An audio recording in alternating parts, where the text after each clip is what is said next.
Hi, I'm Steve Shelburne, owner and operator of Shelburne RV here in beautiful Cleveland, Tennessee.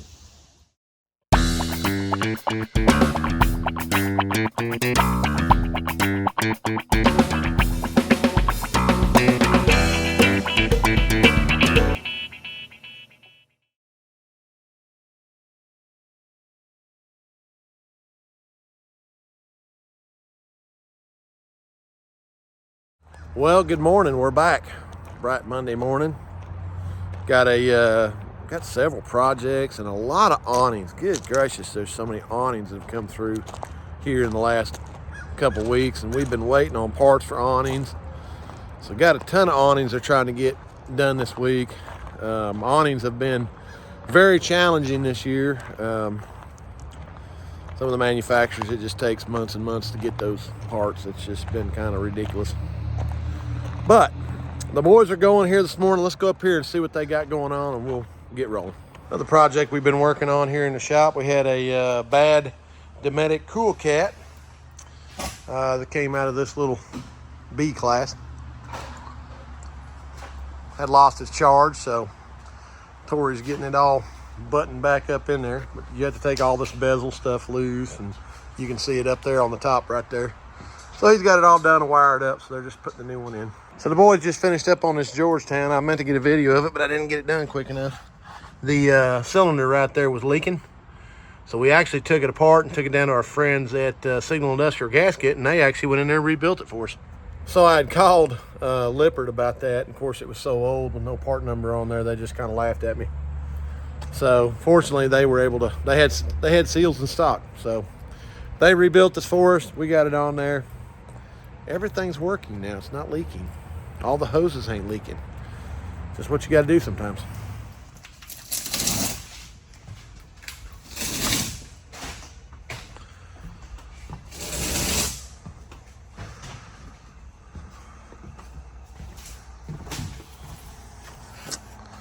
So, customer brought this one in. They actually had a tree fall on it, and you can see what the tree. The only thing damage the tree did was actually had bent the metal underneath this.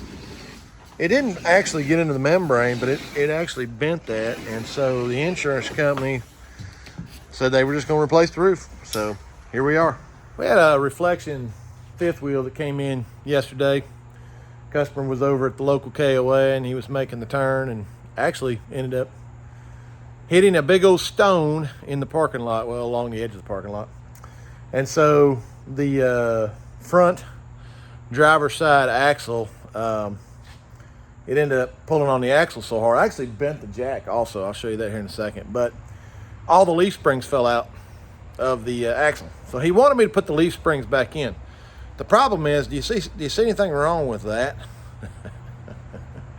That obviously ain't gonna get it. So we ended up having to put a new leaf spring in it. But it did some damage to the jack also, and it's got the Lippert 3.0 electric jack system in. Let me show you what happened. You can see the damage of where the stone hit right there, and there's the bracket.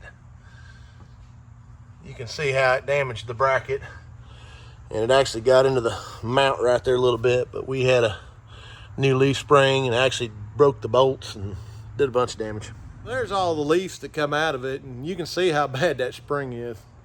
So ain't no just let's put it back together. I mean, it obviously had done other damage to it. So, and there's the jack. It was bent right there, but I took a torch and was able to straighten that out. So that should be okay. It was still operational. It was just bent all over. So we got that under control. So we'll be putting that back on here in a few minutes, and we'll get that one out of here. Well, we had a customer just pull up on their way to Gatlinburg, and he'd gotten out to do a walk around, which is good. You guys need to do that. Saw this, something smoking, and lo and behold, lost the bearings. Now, obviously it's been running for a while, so it got the backing plate, got the magnet. You know, this is a good reason why we got to check this stuff once a year, guys. This is a prime example right here. Got the drum, so glad to have a drum.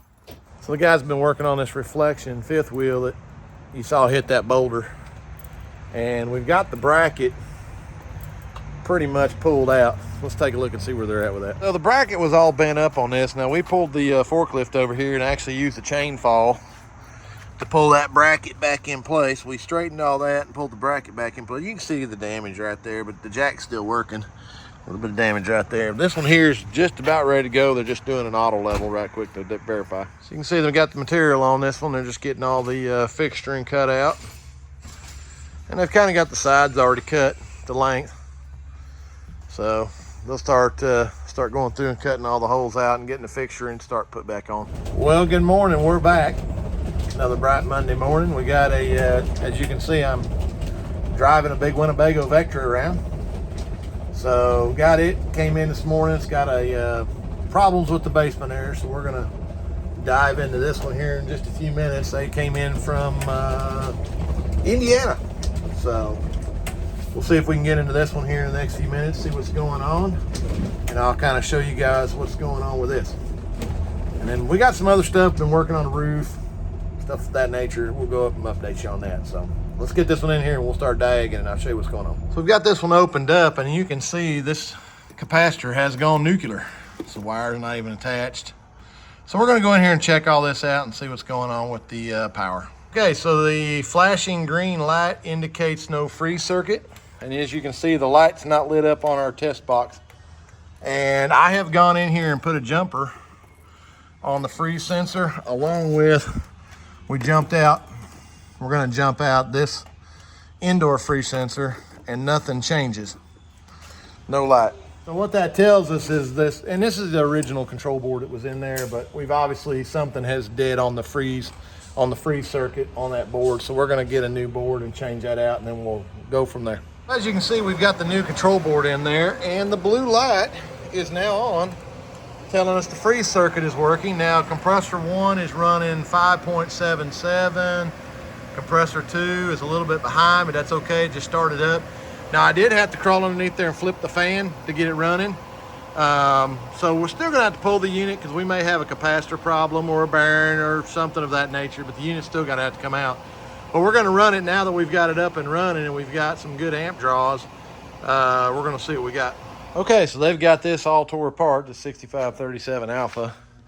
And that's quite curious to me. I've not run into that before. Look how much oil.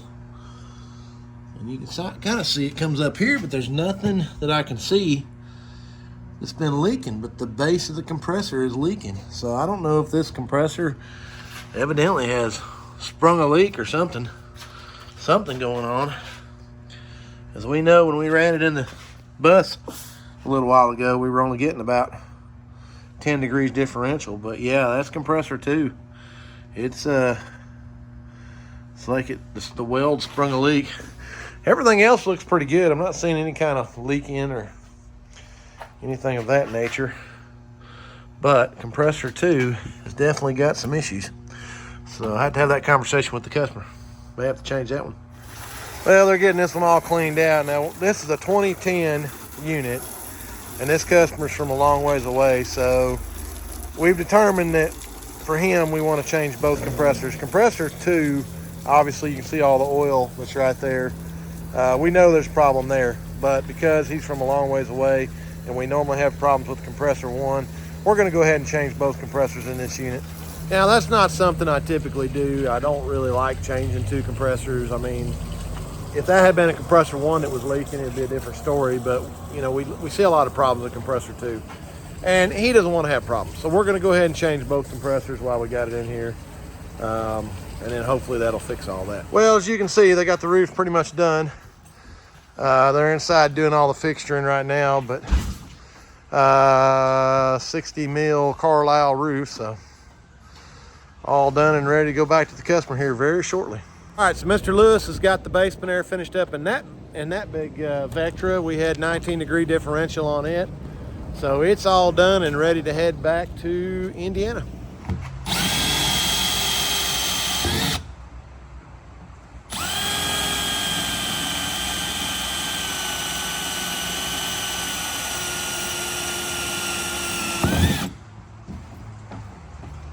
All right, so now that we got our holes drilled, we're gonna come in here with these spin weld fittings. And the fittings actually, you can see I've got several of them over here, but this is our fitting and we're gonna be spin welding into this. So we've drilled the hole for that size, and then we're gonna get out our tool here and spin those in there. So let me get you set up. All right, so this bit came to us from the manufacturer of this tank. We can buy them from them, and then obviously this spin weld fitting sits inside that tool.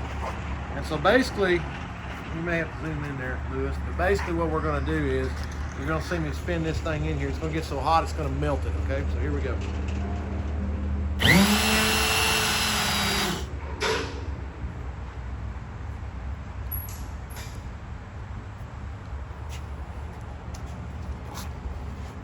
And you can see that's how that works. Spins it right in there. Another project the boys have been working on in here today. They've had a Class A motor coach. It had an old mechanical awning on it that was a rooftop mounted awning, and of course that stuff they don't make anymore. So we've got a new electric awning, and it's been a little bit of a challenge because of how we had to mount it. Let me show you what we got going on. So you can see rooftop mounted, new electric awning. The problem is, you see the gap right there, so we had to go in here and cut these blocks to get that to be even all the way up, which, you know, that's a bad deal, but it is what it is. So the wiring is the problem at the moment. We came through the wall right there, ran the wire down into the floor underneath the camper, and then we came all the way over here, and they fished the wire up, and they're gonna mount the switch right there for the awning. So that'll run the awning in and out. And then you can see how much gap they got there. I mean, it's just what we had to do, guys, to make it work. I mean, that rail up there is so far out, there's only so much you can do. All right, so Mr. Jackson, we've got everything spun weld in here. So we went ahead and cut that one off and just spun weld a fitting into that to seal that off. But now he's putting his tank sensors in, getting that done. So we're close. We'll be putting this tank back in tomorrow. Next project in here is this big Winnebago Vectra with the ugly shield. And you can see how ugly this one is. And they're going to be taking it off this morning. Now, the previous owner had tried taking some of this off, and you can see kind of what they had done there. And then you can see right here, now this was caused by the installer of the ugly shield, or the shielding originally. They cut it too sharp with the knife, and that's what's caused that to do that. So well, there's some damage. So, and you can see how the paint's kind of coming off right there. So we're going to be working on that this morning, and we'll show you kind of what we got done when we finish it up here. All right, so Mr. Jeremy's got this all done, and you can see we had to space that out, but that roof mount just makes things kind of difficult when it comes to do that. Now, we took the wire in. We took the wire in through here. That side right there, that's a piece of double-sided tape. We got to clean that off. We took the wire in there down to the frame. They came over here, and then they brought it up through this side and then mounted the switch right there. So a little bit of chore to get that done, but it turned out nice.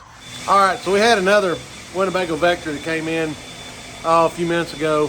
Supposed to be here on Monday. They got here a little sooner. Bad basement area. Let me show you what we got going on. Now, this one is the 6537, and you can see how nasty the coil is. And look how much dirt's inside this thing. And somebody's been in here working before, because they at least were smart enough to braze on taps. It's got a tap on that one over there too. But this compressor is locked. So we're going to find out what's going on with that. So they're going to get it pulled apart here. Of course, change out the fan bearing. So they're pulling that out now, and then we're going to get it all cleaned and serviced, and then we're going to dive into that compressor and see what's going on. All right, so they've been in here working for a little bit on this ugly shield. Now you can see all the debris that came off of here, and this is where we're at. Now, you know, we showed you guys some of this stuff in the picture when we started about how the paint, they had actually scored this with a razor blade, and so wherever they did that, water had gone into there and had actually caused problems with the paint. And you can see that now. This piece right here was the previous owner of this coach. But this right here, remember we showed you that piece was coming out right there real bad. And when they got into it, look at that. That's actually had an impact. If you look real closely right here, this has had an impact of some kind right here. There's all the spider webs. And so that's probably what caused that paint to fail. So I don't know, there's a hard edge right here. Like maybe somebody had painted this at one time, and maybe that paint has just failed. There's a good possibility. I mean, we're kind of seeing the same thing right there. But, and again, this is where they scored. You can see that line they scored right there and see how the material, the paint had come off right there with that after they scored it. So, you know, this is all stuff we kind of talked with the customer about before we started. You know, there's obviously challenges involved in that because of, you know, what was going on. And, you know, unfortunately, this is just what it kind of turned out to be. Now, fortunately, he's going to try to get this painted at some point. But I mean, it definitely looks better than what it was. But, you know, obviously there was some damage. So Cousin Gary brought me over here to look at a Dometic refrigerator and a horse trailer. Now, you can see the yellow sodium chromate that has come out of there. It's obviously the cooling unit has ruptured. So, but let's take a look behind here and see what else is going on. That is a problem. Well, again, Mr. Lewis got this done. I was dealing with a customer and he got it done and out of there. So 72 on the thermostat, 51 on the actual register. So that one is making good cold temperature. So it's ready to go back to its home. As you can see, Cousin Gary has got the old cooling unit tore out of this Dometic refrigerator. They're getting everything cleaned up. And then there's the old cooling unit sitting right there where it had a rupture. You can see all the yellow where all the sodium chromate had come out of it. So cooling unit's out, and they've got the Amish built cooling unit go back in it. They'll be doing that here very shortly. So here's an old Dometic 1292 that came into the shop that's got a bad cooling unit in it. Also, we're going back with the brand new JC refrigeration cooling unit in this. So they'll be tearing into this in the next week or so, getting the cooling unit changed out on this thing, ready to go. Looking for Steve. Anybody seen Steve? No? I hope you enjoyed the video. Please drop us a like and subscribe to the channel. Until next time, this video is Cousin Gary approved. That's me. Steve. Steve. Anybody seen Steve?